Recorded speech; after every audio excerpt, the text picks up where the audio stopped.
आषाढ महिना चालू आहे. तर आषाढ महिन्यासाठी आपण खास रेसिपी बनवणार आहोत. तर आज आपण अगदी कुरकुरीत, खुसखुशीत आणि जास्त दिवस टिकणारे असा हा गव्हाच्या पिठापासून कापण्या बनवणार आहोत.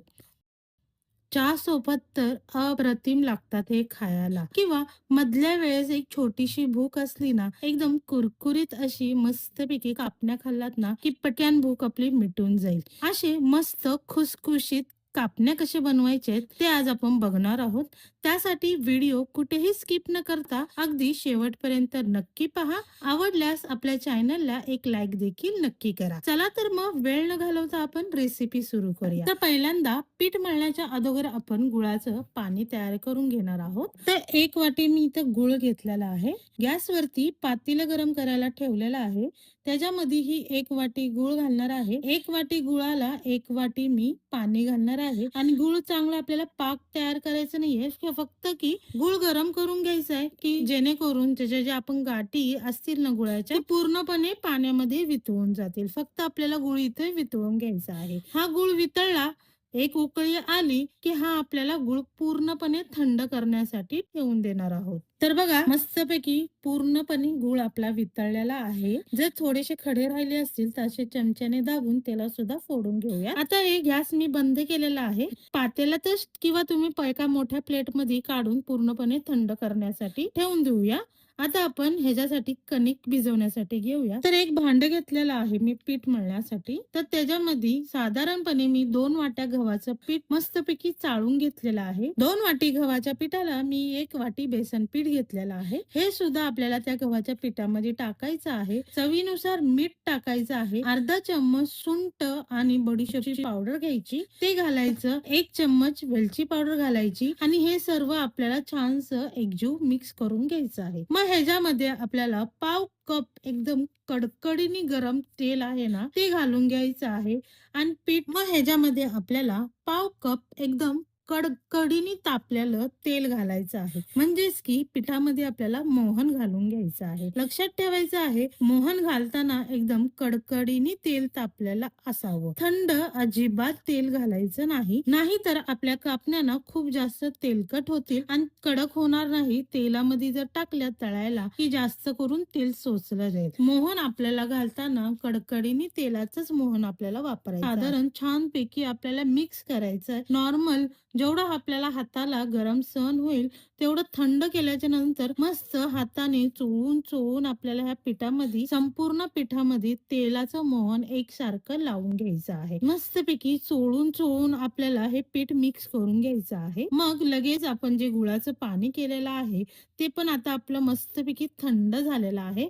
आता ते पाणी आपल्याला थोडं थोडं चहाच्या गाळणीने आपण गाळून घेणार आहोत मस्त पिठामध्ये. पाणी चाळून का घ्यायचं आहे, की गुळामध्ये ना कधी कधी खडा सुद्धा असतो. त्यामुळे आपल्याला हे पीठ मळताना ना पाणी नेहमी आपल्याला गाळूनच घ्यायचं आहे. तर आता पिठामध्ये मी पाणी घातलेलं आहे. आता आपण ह्याचा घट्टसर मस्तपैकी पिठाचा गोळा तयार करून घेऊया. एकदम पातळही नाही आणि एकदम घट्टही नाही. नॉर्मल असं पीठ आपल्याला मळून घ्यायचं आहे. तर बघा तेवढंच गुळाच्या पाण्यामध्ये आपलं पीठ मळून झालेलं आहे. एकदम परफेक्ट पीठ मळलेलं आहे. कुठेही आपल्याला एक्स्ट्राचं पाणी लागलेलं नाहीये. या प्रमाणात तर कापण्या केल्यात ना तर एकदम परफेक्ट मस्तपैकी पीठ मळून होतं. अजिबात एक्स्ट्राचं पाणी लागत नाही. तर आता हे पीठ आपलं मळून झालेलं आहे. 15 ते 20 मिनिटं आपण ह्याला झाकून ठेवूया. तर बघा साधारण आपले 20 मिनिटं झालेले आहेत. पीठ सुद्धा आपलं छानसं भिजलं गेलेलं आहे. तर ह्या पिठाला ना आपण अर्ध्या तासाच्या वर सुद्धा भिजत ठेवू शकता. तर आता मी काय करते, ह्याचे ना गोळे तयार करून घेते. जेवढे शक्य होतील ना मी तेवढे गोळे तयार करून घेते. जरा ना आपण गोळे मोठेच ठेवणार आहे. आता यातल्या एका गोळ्याला आपण लाटून घेऊया. तर ह्याला लाटताना बघा तूप किंवा पिठाची गरज लागत नाही, कारण आपण ना पीठ छान घट्ट मळलेलं आहे. परफेक्ट मोहन घातलेला आहे. त्यामुळे ना ह्याला पीठ किंवा तूप लावण्याची गरज पडत नाही. मग ह्याला आपल्याला थोडंसं नॉर्मल असं लाटून घ्यायचं आहे, की मग ह्याच्यावरती आपल्याला खसखस भुरभुरायची आहे. काय करायचं, खसखस आहे ना खूप उशिरा घालायचं नाही, आधीच घालून घ्यायचं. म्हणजे ना ती चांगली रुतली जाते आणि तळताना ती तेलात सुटतही नाही. त्यामुळे आपण खसखस घालताना ती कधी पण आधीच घालायची. बघा पूर्णपणे कडेपर्यंत मी खसखस ना भुरभुरत आहे आणि मग थोडं लाटून सुद्धा घेणार आहे. आता आपल्याला पाठच्या बाजूनी पण सेम ह्याच पद्धतीने आपल्याला खसखस भुरभुरून घ्यायची आहे. मस्त कडेपर्यंत आपल्याला खसखस लावायची आणि मग छानपैकी आपल्याला पोळी लाटून घ्यायची आहे. मस्त चपाती लाटतो ना आपण तशी मोठी अशी चपाती लाटून घ्यायची आहे. थोडीशी जाडसरच लाटूया म्हणजे की कापण्या ना छान मऊ खुसखुशीत होऊन जातात. त्यामुळे मी थोडंसं जाडसरच लाटून घेणार आहे. तर बघा मस्तपैकी आपली एक पोळी लाटून झालेली आहे. आपली चपाती असते ना त्या प्रकारेच आपल्याला ही पण लाटून घ्यायची आहे. आता याच्या आपल्याला कापण्याचा आकारामध्ये आपण कापून घेऊयात. कापण्या आहे ना नेहमी कापण्याच्या आकारामध्येच एकदम सुंदर दिसतात. त्यामुळे आपल्याला ह्याला कुठलाही आकार नाही द्यायचा आहे. कापण्याचा जो नेहमीचा आकार असतो ना तेच आपल्याला ह्याला द्यायचं आहे. त्यामुळे ते दिसायला पण एकदम मस्त आणि छान दिसतात. मस्तपैकी आपल्या कापण्या देखील आता कापून झालेल्या आहेत. ह्याला आता आपण एकदम तळून घेऊयात. तर आता कापण्या तळण्यासाठी मी तेल मध्य आचेवरती गरम करून घेतलेलं आहे. खूप कडकडीचं आपल्याला तेल गरम करायचं नाहीये आणि खूप कमीही तेल तापवायचं नाही. एकदम प्रमाणामध्ये आपल्याला तेल गरम करायचं आहे.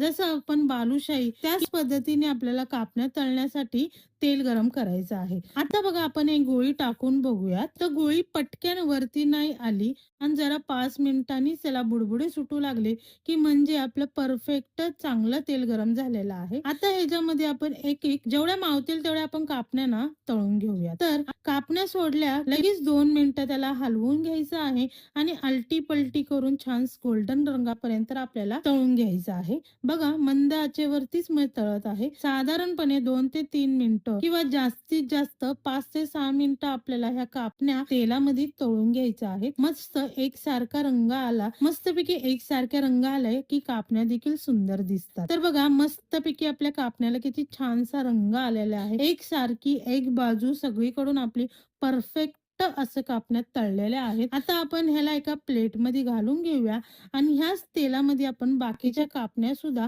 याच प्रमाणे मंद आचेवरती उलट्या पालटा करून हलक्या हलक्या हाताने मस्त गोल्डन रंग येईपर्यंत तळून घेणार आहोत. अशाच प्रकारे मी सर्वच कापण्या आपण एकसारख्या तळून घेणार आहे. जवळपास मी सर्वच कापण्या तळून घेतलेल्या आहेत. मस्तपैकी सर्व कापण्या आपल्या तळून झालेल्या आहेत. ह्याला आता खायचं असेल तर गरमागरम पण खाऊ शकता आणि जर हे तुम्हाला महिनाभर टिकवायचं असेल ना तर ह्याला पूर्णपणे थंड करून घ्यायचं आणि एक पॅक बंद डब्यामध्ये आपल्याला ह्याला थंड करूनच भरायचं आहे. म्हणजेच की आपला महिनाभर मस्तपैकी ह्याच पद्धतीने खुसखुशीत आपले कापण्यात टिकून राहतात. अजिबात मऊ पडत नाही. फक्त एक लक्षात ठेवायचं, मोहन घालताना एकदम लक्षपूर्वक मोहन घालायचं आहे. खूप जास्त घालू नका आणि कमी देखील घालू नका. एकदम परफेक्ट असं मोहन घाला. अशा प्रकारे आपल्या आषाढ विशेष कापण्या तयार झालेल्या आहेत. व्हिडिओ आवडला असेल तर एक लाईक, शेअर, कमेंट नक्की करा. चॅनलवर जर नवीन असाल तर सबस्क्राईब केल्याशिवाय बिलकुल सुद्धा जाऊ नका. चला तर मग पुन्हा भेटूया अशा छान छान आणि मस्त मस्त रेसिपी सोबत. प्रज्ञाच